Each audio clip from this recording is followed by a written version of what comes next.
नमस्कार दर्शक बंधु आषाढ़ मास सरिकी एबे श्रावण चलला आ तासह भोला बाबार डाकरा भी आसीगला सेथिपई मु आज बाहरुची बोलबम ओ नमः शिवाय मु एबे गड़गाड़िया घाट रे अछि एठु पानी उठेइबी आ सीधा नै कि ढाळीबी धवळेश्वर रे एबे मु किछि बोलबम भक्तक सह मिसी पूजा करिया को बसछि या परे आमे निज निज कलश रे नदी रु पानी आनिबु आ आम बाहुंगी रे बांधी की बाहर जिवु ओम नमः शिवाय ओम नमः शिवाय ओम नमः शिवाय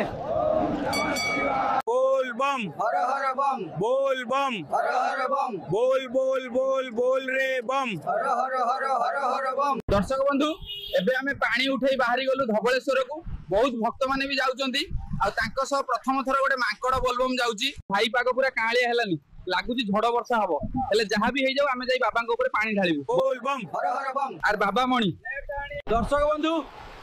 एबे जोर से वर्षा आरंभ हेलानी हेले आमे माने ए वर्षा रे भी चालिबु कोन भाई माने सब रेडी तो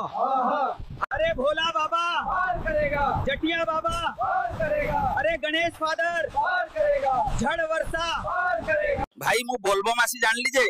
जदी कोडी तमे कांधरो बाहुंगी काढिबो तो आउ थरे गाधेया को हबो एबे एठी किछि खाई देई गाधेबा आ तापर पुणी बाहर जिबा। आपण माने वीडियो टी को लाइक और सब्सक्राइब करी जोड़ी खाबा धवळेश्वर मंदिर रे। हर हर महादेव।